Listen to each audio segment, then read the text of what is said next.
And back here on a snowy Wednesday morning, you made it through the snow, didn't you? I sure did. I just got caught in a couple of drifts, but I made it. Johnny Lee Dees in here this morning. Cross Point Church. First of all, John, congratulations. You and Nancy were down at Auburn. You being a former Auburn football player, that was a pretty big event. It was a lot of fun. It really was a great opportunity and a great time to be at Auburn, and pretty neat that Auburn won it one year and Alabama the other, so it was pretty neat. So y'all had a big time down there, and the sun was blazing, huh? It was.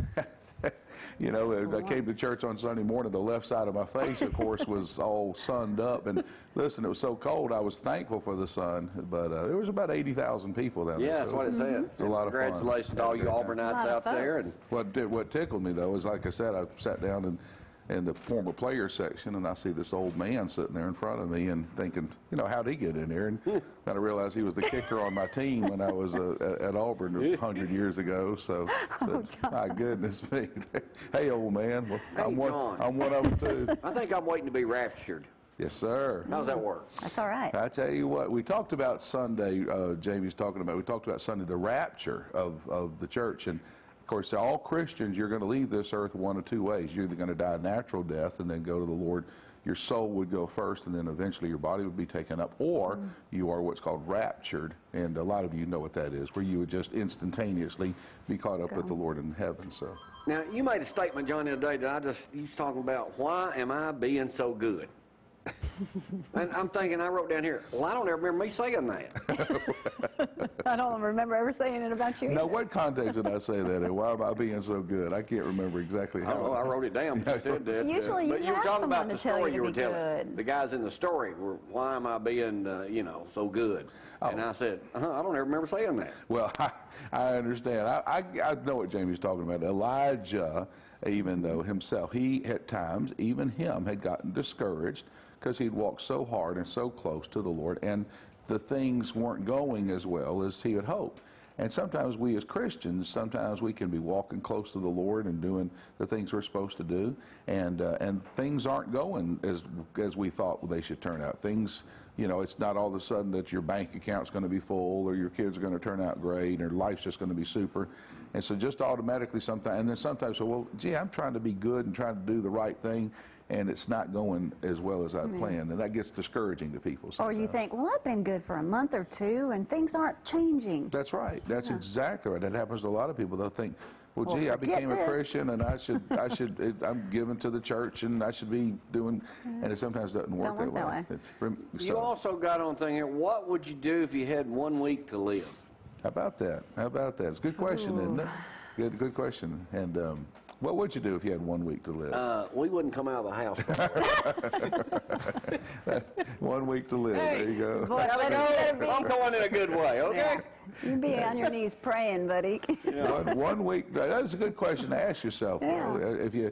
And of course, we were talking about Elijah, who he knew he had a week to live or so, and he went around and spent time with people that were close to him in special places. And you know, most of us would probably go see people that we loved and places that we loved. You know, I think the best story you told Sunday was when your dad passed away. About what your brother witnessed. Right. What happened, your brother Roy. Yeah, absolutely. Yeah, it was a pretty neat story. And that's unusual. Can you tell that?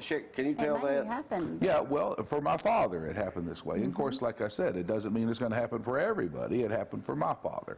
And my father was a wonderful man, and yet he had his strengths and he had his weaknesses, but he was a Christian, and I know that. And then he'd gotten very, very sick. Hospice was called in, and for 3 days he basically languished in no movement. He didn't move his fingers. You know, he just laying there. And then so Monday night, my mama went in about 10 o'clock, kissed him on the forehead, and said, "Hey, baby, you can go home now. You can go. It's okay."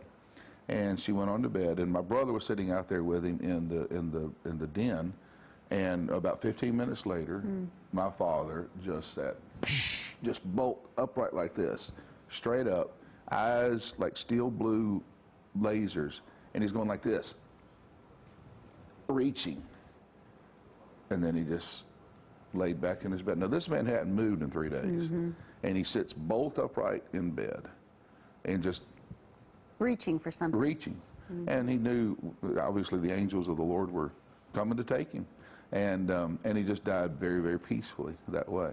And now, don't get me wrong, other folks have died going like In this. terror.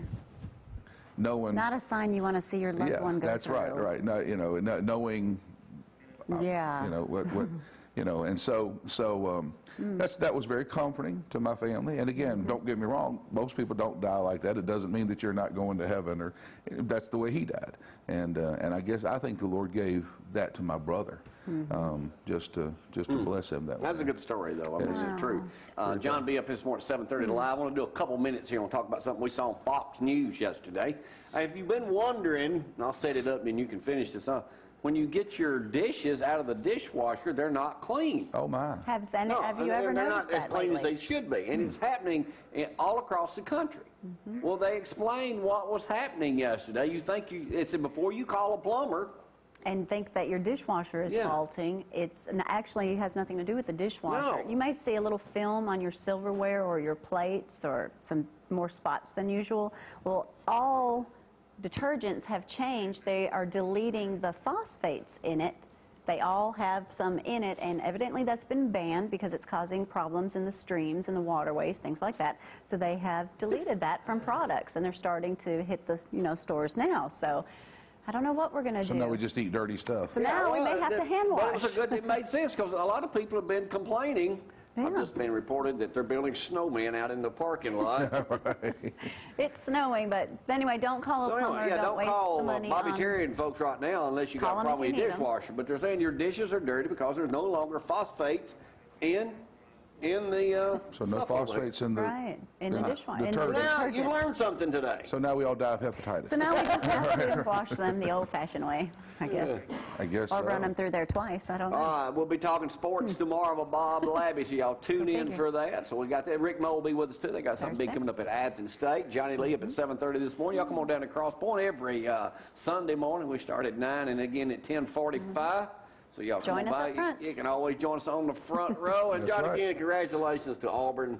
I know that's a big deal for us, as was it a lot was of for us fun. last year. We're just accustomed to winning them.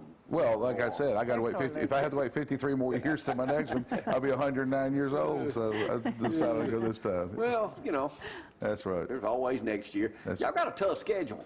Oh, yeah. Auburn, I doubt Auburn won't be winning the national championship this next year. But we'll Mine is play. the heck Let of me a go out player. on a limb right now and predict the Mighty Tide will be number one next. Well, probably when the season starts, and that's always the not good.